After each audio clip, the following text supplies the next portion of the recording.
everyone, this is Karen. Welcome everybody, this is Shane. Today we're looking at part 1 of the history of vaccines. And the vocabulary words are infected. Infected. Around half of infected patients die from the disease.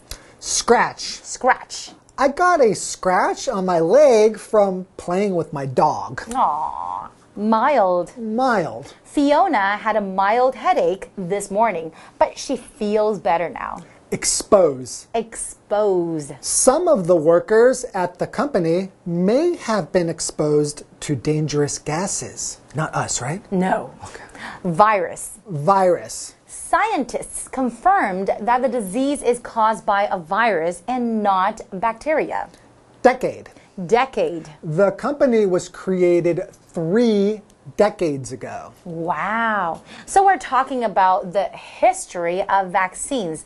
But I just want to say that, through this whole year and last year, I think that was one of the things that people are looking forward to. Yeah, because of COVID, the talk about vaccines is really hot right now. That's right. And hoping we can have enough vaccines and effective vaccines so that people can be immune to COVID. And we can go back to our normal lives. Exactly. So if we go back in history, it was in Egypt many hundred... 2000. 2000, thank you. 2,000 years ago where they first saw smallpox. That's right. And that, if you got smallpox, like 3 out of every 10 people who got it died. So that's like a 30% death rate. Right. That's really, really high. Yeah, so, when people have these outbreaks of diseases, you need something like a vaccine. That's right. So the first vaccine was taking the smallpox, some material from the smallpox. That's right. Because pox are kind of like little bumps, right? And then you could take it in a person who wasn't infected, scrape their arm, and kind of expose them. You can expose them to it, and then they would just get mild symptoms, and then they would become immune. So that was like the first vaccine. That is pretty awesome. And that saved a lot of people's lives. A lot. Cool. All right, let's learn more about the history of vaccines. All right. The history of vaccines. More than 2,000 years ago, a disease appeared in Egypt. Infected people developed fevers and rashes, and about 3 out of every 10 of these people died. Many survivors had lasting scars, and some were left blind. The disease was smallpox, and the battle against this disease eventually led to the development of vaccines. Today's lesson is called The History of Vaccines, Part 1.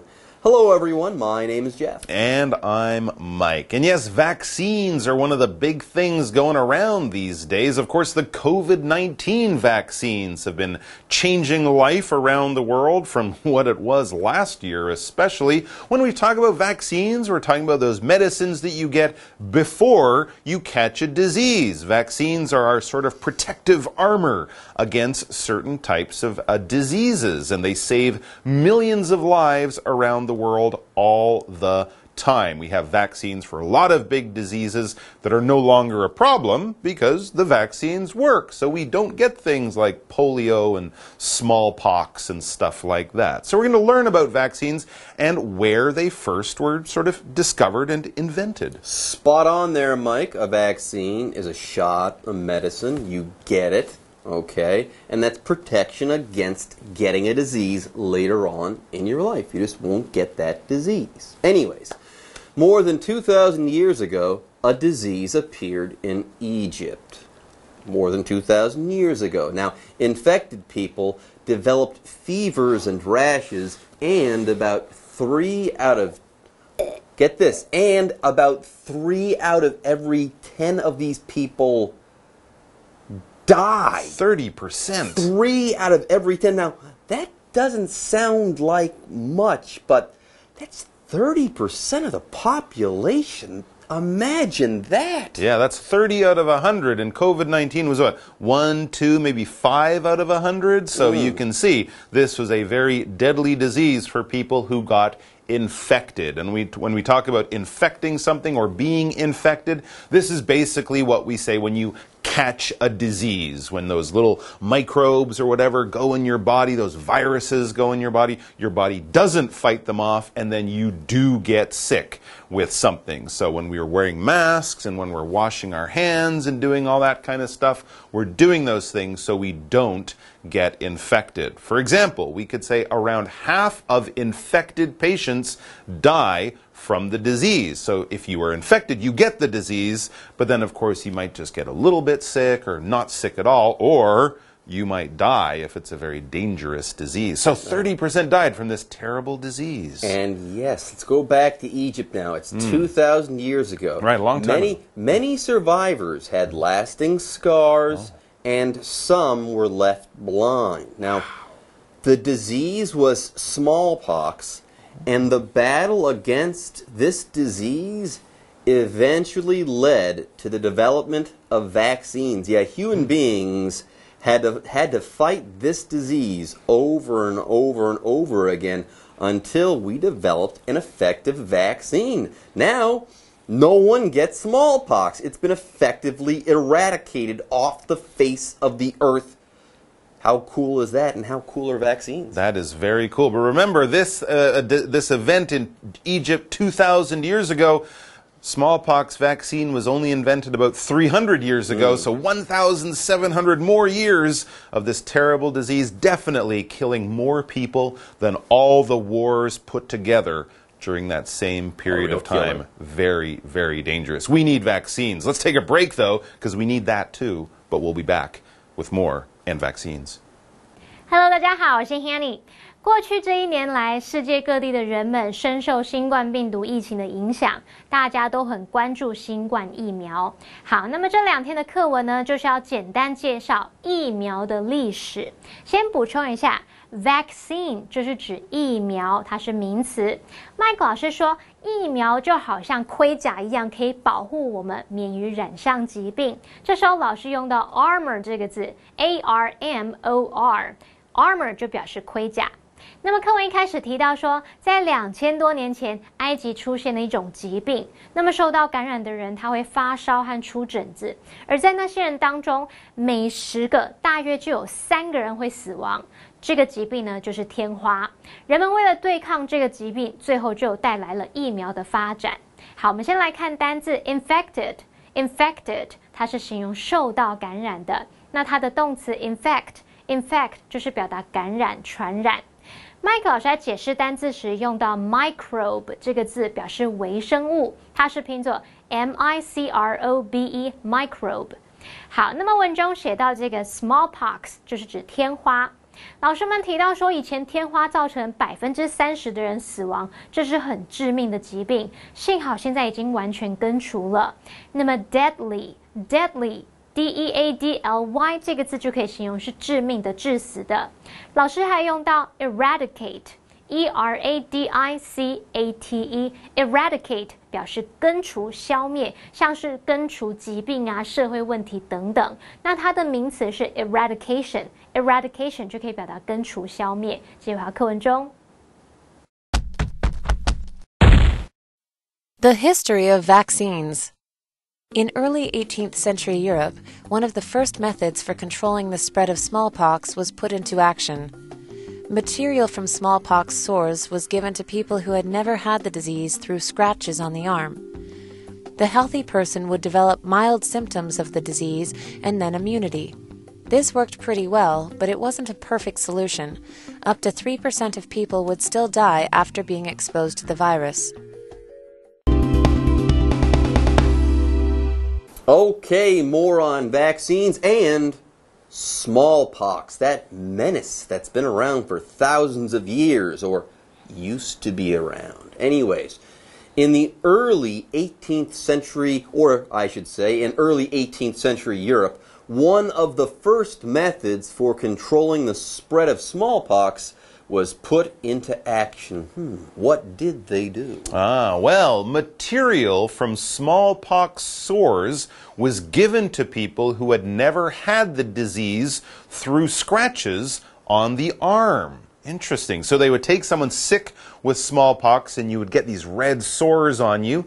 They would take a little bit of the Ew, gross stuff from those sores. And then they would take a healthy person who never had it, put a little cut in their arm, and put some of that gross stuff from the sore into the healthy person's arm. You'd make them sick? You would make them sick on purpose with just a little bit of the disease. And of course, you have to get the smallpox into the body, so instead of like drinking it or whatever, which might not work, you put it kind of into the blood through a scratch on the arm. I wasn't first in line for this idea, but this was what they were doing. You weren't as brave as Catherine the Great. It was killing a lot of people, so, you know, you got to do some stuff. Anyways, let's talk about the word scratch here. When we're talking about a scratch, we're talking about a mark or a wound that's caused by running your nails or something like your nails across a surface. For example, I got a scratch on my leg from playing with my dog. My dog has nails, we were playing around, and he scratched me. It was a mistake. But get this, when you scratch someone and you put a little bit of that smallpox sore on there, sometimes good things happen. The healthy person would develop mild symptoms of the disease and then immunity. So they get sick, but only a little bit sick, okay? The body can react to the disease properly.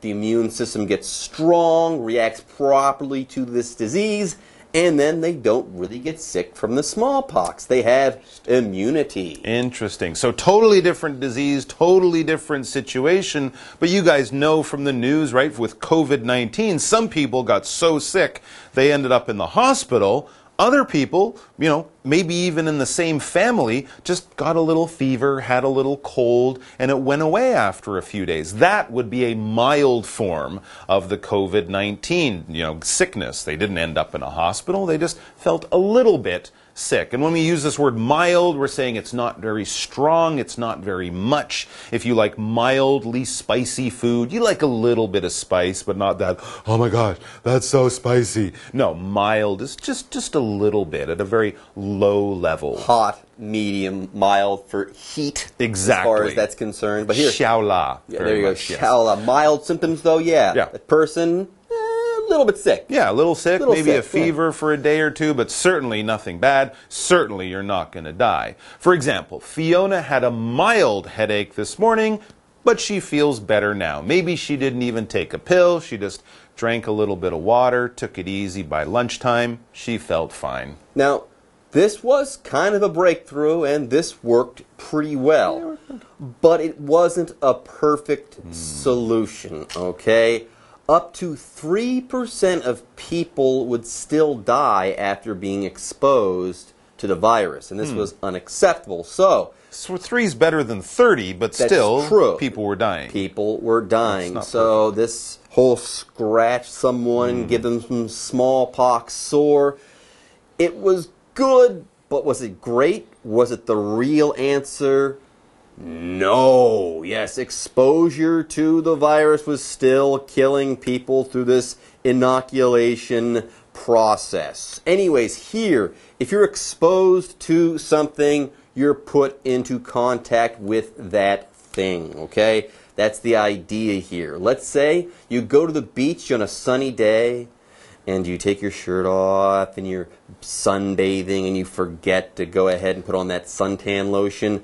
You are exposing yourself to UV rays. You might get yourself a sunburn. So basically, you're putting your skin into contact with something bad. And here, if you're being exposed to a virus, you're putting yourself into contact with that virus. You can get that virus or contract that virus. For example, some of the workers at the company may have been exposed to dangerous gases. Maybe they inhaled some of those gases by mistake. Okay. Oh, no. So again, we were wearing masks and washing our hands and not touching our faces so that we weren't exposed to the COVID-19 virus. That's right. And what is a virus? Well, think of that, you know, that round thing with all the spikes, the COVID-19 coronavirus little model and picture and drawing that we saw. That is one type of virus, the kind of cold or or flu virus. Viruses are not quite like bacteria. Bacteria are kind of little living animals that reproduce. Well, viruses might reproduce, but they're much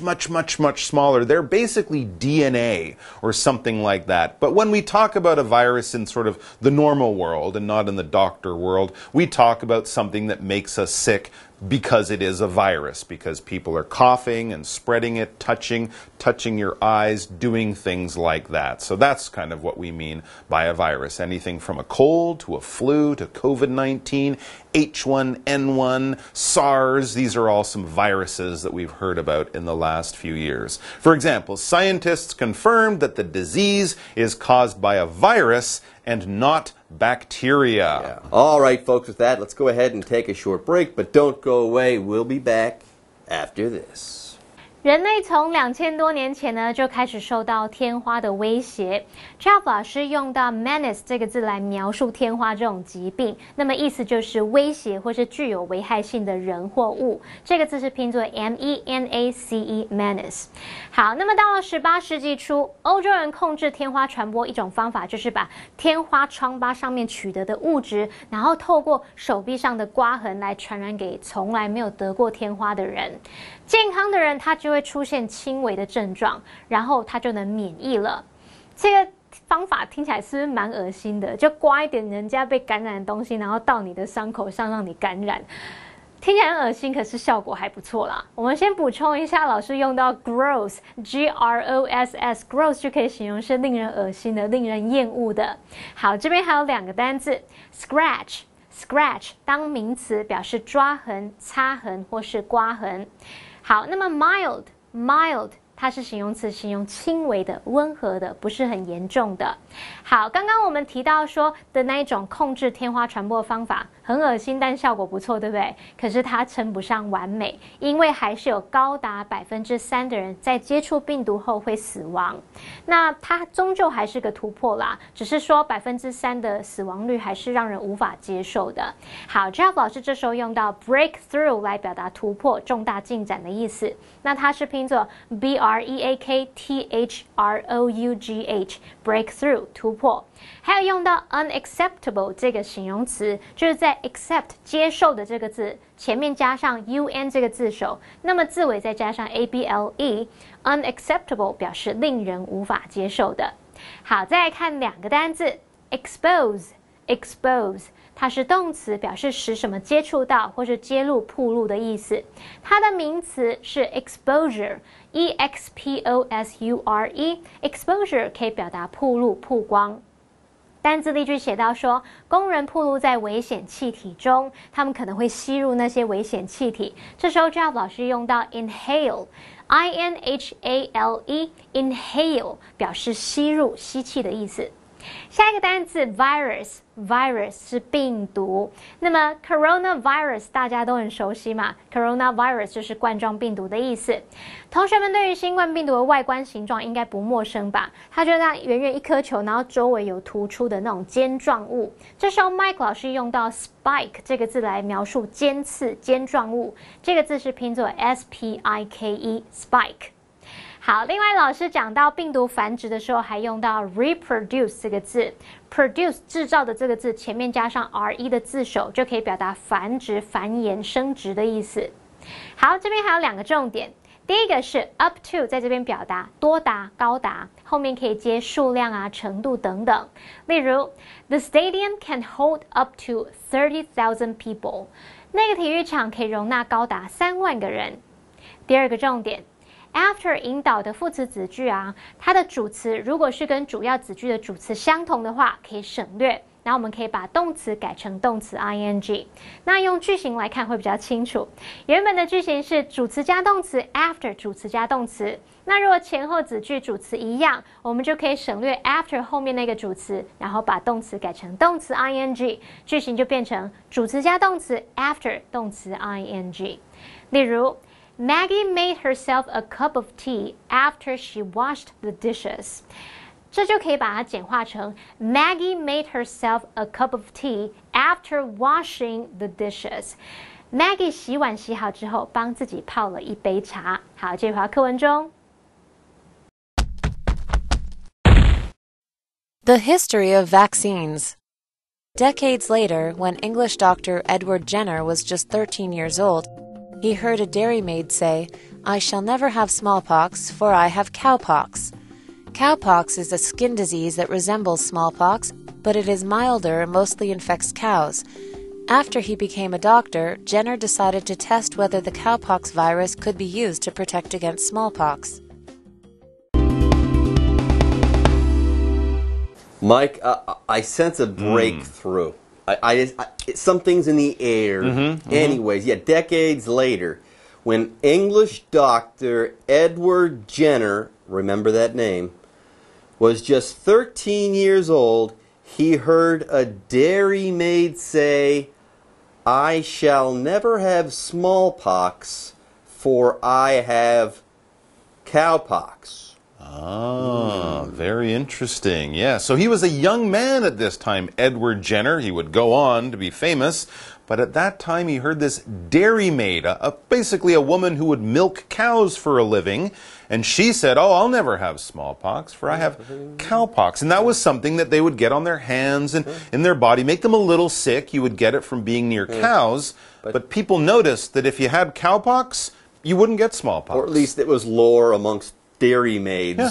But anyways, Edward Jenner heard this decades later. By the way, a decade is a period of time that is 10 years long.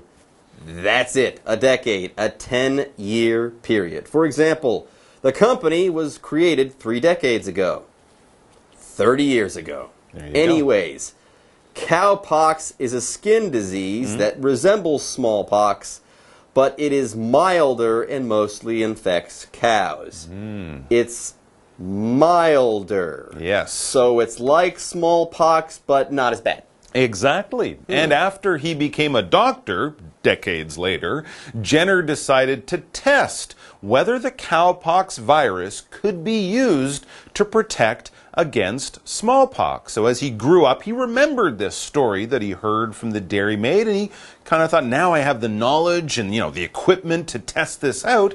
I'm going to test it out. Can we use cowpox to protect against smallpox, the mild disease to protect against the deadly disease? Good question. And we'll have an answer for you tomorrow. 过了几十年之后，有一位英国医生 Edward Jenner， 他当时才13岁的时候，他就听到一名酪农场的女工说，她不会得到天花，因为她有得过牛痘。好，牛痘是一种类似天花的皮肤病，但是它比较温和，而且主要是会感染牛只。那么在 Edward Jenner 后来成为医生之后，他就决定要测试牛痘病毒是不是能够用来预防天花。好，先来看单字 decade。Decade 就是表达10年，文中提到这个 cowpox 则是指牛痘。这样老师说得牛痘就不会得天花这个说法，可能当时它只是流传在这个酪农场女工之间的传说。这时候老师用到 lore 这个字 Lore 就是表达传说的意思。好，那我们最后来看2个重点哦。第一个是 whether， 它表达是否怎么样怎么样，可以用来引导名词子句去当主词受词或是主词补语用。例如 I don't know whether Gina has free time this week。 我不知道 Gina 这礼拜有没有空。那么句中的名词子句 whether Gina has free time this week， 这个名词子句是当受词用，也就是当动词 know 的受词。第二个重点，动词 protect 它表示保护、防护，那么可以当及物用或是当不及物用。我们来看它的用法是 protect somebody or something 加上 from 或是 against 再加 something， 或者是你可以用 protect against something。我们来造2个例句。He wore sunglasses to protect his eyes from the sun。 他戴上墨镜来保护眼睛不受阳光伤害。Eating whole grains can help protect against type 2 diabetes。 吃全谷类有助于预防第2型糖尿病。好，那么以上是今天的讲解，同学别走开，马上回来哦。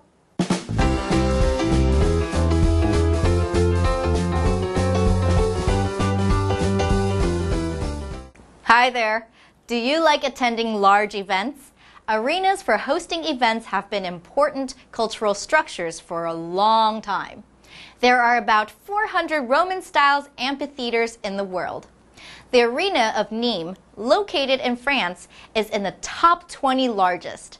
It was built almost 2,000 years ago. The condition of the arena is pretty good for being that old. It was originally designed for people to watch gladiators or large animals fight each other. During Roman times, about 24,000 people could fit inside its walls. Now, that number has gone down to between 13,000 to 16,000 spectators. Being there feels like traveling back in time. Crowds of people still go there to attend events like bullfighting and concerts. The design has lots of staircases and exits so that crowds can enter and exit easily. Each seat has a good view of the action in the ring too. Galleries describing the history of the arena and the original stone artwork can also be found at the Arena of Nîmes. If you visit France, you should check it out. Here is more information. Amphitheater. There is going to be a big concert in the amphitheater. Spectator. The match attracted lots of spectators. Decorate. Vicky decorated the house with flowers. Entertainment. Movies are my favorite type of entertainment. Gladiator. The gladiator is tall and strong. Heating. The heating in our house just broke. Movable. The action figure has movable arms and legs. Mythical. A unicorn is a mythical creature. Bullfight. The bullfight is very dangerous. Remove. The sign was removed from the window. Well, I'm really glad that now we don't have to watch animals or gladiators fight inside the arenas. Next time, if you get a chance, go visit one of the amphitheaters too. See you next time.